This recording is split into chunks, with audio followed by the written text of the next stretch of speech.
Hello everyone, welcome back to Shriman stories YouTube channel. ಇವತ್ತಿನ ವಿಡಿಯೋಲಿ ನಾವು ನಮ್ಮ ತೋಟದ ಮನೆಗೆ ಹೋಗ್ತಾ ಇದ್ವಿ.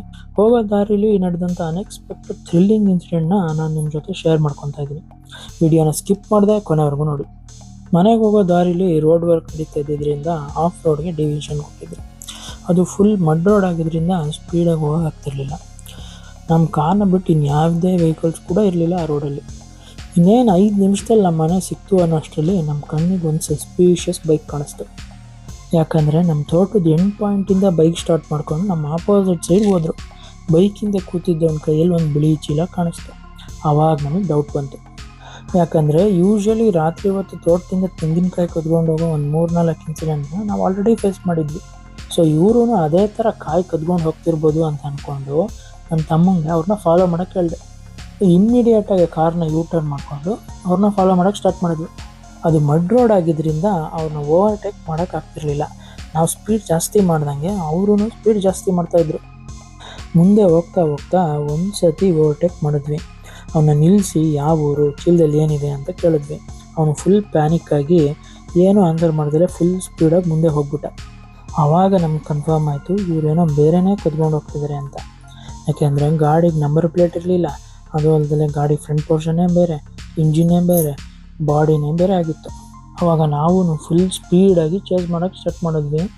ಹಾಗೆ ಹೋಗ್ತಾ ಹೋಗ್ತಾ ಅವನ್ನ ಮತ್ತೆ ಓವರ್ಟೇಕ್ ಮಾಡಿದ್ವಿ. ಆವಾಗ ಅವನು ಗಾಡಿನ ತಿರುಗಿಸ್ಕೊಂಡು ಹೋಗೋಕ್ಕೆ ಟ್ರೈ ಮಾಡ್ದ. ಸ್ಕಿಡ್ಡಾಗಿ ಗಾಡಿನೂ ಬಿತ್ತು, ಅವರು ಬಿದ್ದರು. ಅಷ್ಟರಲ್ಲಿ ನಾನು ಕಾರಿಂದ ಇಳಿದು ಅವ್ರನ್ನ ಹಿಡಿಯೋಕ್ಕೆ ಓಡೋದೆ. ನಾನು ನೋಡಿ ಅವರು ಗಾಡಿನೂ ಬಿಟ್ಟು ಚೀಲನೂ ಬಿಟ್ಟು ಕತ್ತಲಲ್ಲಿ ಯಾವುದೋ ತೋಟದೊಳಗಡೆ ಓಡೋದ್ರು. ರಾತ್ರಿ ಆಗಿದ್ದರಿಂದ ಅವ್ರನ್ನ ಹಿಡಿಯೋಕ್ಕಾಗಲಿಲ್ಲ. ಆಮೇಲೆ ಚೀಲದಲ್ಲಿ ಇರೋದೇನು ಅಂತ ನೋಡಿದ್ರೆ ಒಂದು ಸಣ್ಣ ಹಸುವಿನ ಕರು. ಪಾಪ ಅದ್ರದ್ದು 4 ಕಾಲನ್ನು ಕಟ್ಟಿ ಬಲವಂತವಾಗಿ ಆ ಚೀಲ ಒಳಗಡೆ ತುಂಬಿಟ್ಟಿದ್ರು. ಬಹುಶಃ ಅದು ಗಂಡು ಕರು, ಅದರಿಂದ ಏನೂ ಯೂಸ್ ಇಲ್ಲ ಅಂತ ಯಾರೋ ಮಾರಿದ್ರೋ ಅಥವಾ ಇವರೇ ಕದ್ದಿದ್ರೋ ಅಥವಾ ಗೋಹತ್ಯೆ ಮಾಡೋಕ್ಕೆ ತೊಗೊಂಡು ಹೋಗ್ತಿದ್ರೋ ಗೊತ್ತಿಲ್ಲ. ಹಾಗೆ ನಿಧಾನಕ್ಕೆ ಆ ಕರುನ ರೆಸ್ಕ್ಯೂ ಮಾಡಿ ಕಾರಲ್ಲಿ ಕೂಡಿಸ್ಕೊಂಡು ಬೈಕ್ನೂ ಡ್ರೈವ್ ಮಾಡಿಕೊಂಡು ಅದೇ ಊರಿನ ಪೊಲೀಸ್ ಸ್ಟೇಷನ್ ಹತ್ರ ಹೋದ್ವಿ. ಆಗಿದ್ದ ಕಂಪ್ಲೀಟ್ ಇನ್ಸಿಡೆಂಟ್ನ ನಮ್ಮಪ್ಪ ಪೊಲೀಸ್ ಹತ್ರ ಹೇಳಿದ್ರು. ಆವಾಗ ಅವರು ಬೈಕ್ನ ಇಲ್ಲೇ ಬಿಡಿ, ಕರುನ ಇಲ್ಲಿ ನೋಡ್ಕೊಳ್ಳೋದು ಕಷ್ಟ, ನಿಮ್ಮದು ತೋಟ ಏನಾದರೂ ಇದ್ದರೆ ಅಲ್ಲೇ ಸಾಕ್ಕೊಳ್ಳಿ ಅಂತ ಹೇಳಿದ್ರು.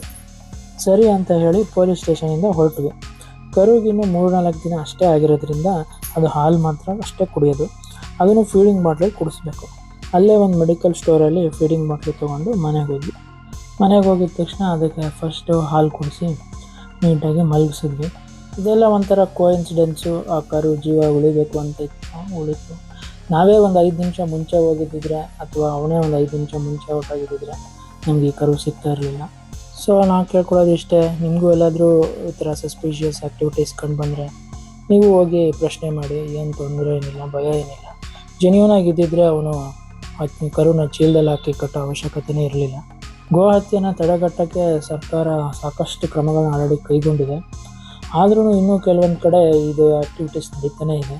ಈ ಹಳ್ಳಿಗಳ ಕಡೆ ಜನಸಂಚಾರ ಕಡಿಮೆ ಇರೋಂಥ ಪ್ರದೇಶಗಳಲ್ಲಿ ಇನ್ನೂ ಸ್ಟ್ರಿಕ್ಟಾಗಿ ಆ್ಯಕ್ಷನ್ಸ್ನ ತೊಗೋಬೇಕು ಅಂತ ನಾವು ಈ ವಿಡಿಯೋ ಮುಖಾಂತರ ಕೇಳ್ಕೊತೀವಿ. ನಮ್ಮ ಮನೇಲಂತೂ ಈ ಕರೋನಾ ಒಂದು ಪುಟ್ಟ ಮಗುನ ನೋಡ್ಕೊಳ್ಳೋ ರೀತಿ ಎಲ್ಲರೂ ಖುಷಿಯಿಂದ ನೋಡ್ಕೊತಾ ಇದ್ದೀವಿ. ಪ್ರೀತಿಯಿಂದ ಅದನ್ನು ಎಲ್ಲರೂ ರಾಮ ಅಂತ ಕರೀತಾ ಇದ್ದೀವಿ. ಇದುವರೆಗೂ ಭಯದಿಂದ ಯಾವ ಪ್ರಾಣಿನೂ ಮುಟ್ದಲೇ ಇರೋ ನನ್ನ ಹೆಂಡತಿ ಫಸ್ಟ್ ಟೈಮ್ ಈ ಕರೋನಾ ಅವಳೇ ಆಟಾಡಿಸ್ತಾಳೆ. ಹಳ್ಳೀಲಿ ಕರೋನಾ ನೋಡ್ಕೊಳ್ಳೋಕೆ ಯಾರೂ ಇಲ್ದಲೇ ಇರೋ ಕಾರಣ ನಾವು ಅದನ್ನು ನೆಕ್ಸ್ಟ್ ಡೇ ತುಮಕೂರಿಗೆ ಕರ್ಕೊಂಡ್ಬಂದ್ವಿ. ಇಲ್ಲಂತೂ ಅಕ್ಕಪಕ್ಕದ ಮನೆಯವರಿಂದ ತುಂಬ ಸಹಕಾರ ಸಿಗ್ತಾ ಇದೆ. ಈ ಕರು ಸ್ವಲ್ಪ ದೊಡ್ಡದಾಗಿ ಅದು ಹುಲ್ಲು ತಿನ್ನೋ ಸ್ಟೇಜಿಗೆ ಬಂದಾಗ ಈ ಕರುನ ನಾವು ಗೋಶಾಲೆಗೆ ಬಿಟ್ಬಿಡೋಣ ಅಂತ ಅಂದ್ಕೊಂಡಿದ್ದೀವಿ. ಇದಾಗಿತ್ತು ಇವತ್ತಿನ ವಿಡಿಯೋ. ಮತ್ತು ಇನ್ನೊಂದು ವಿಡಿಯೋ ಜೊತೆ ಸಿಗ್ತೀನಿ. Until then please like, share and subscribe to Shriman stories YouTube channel.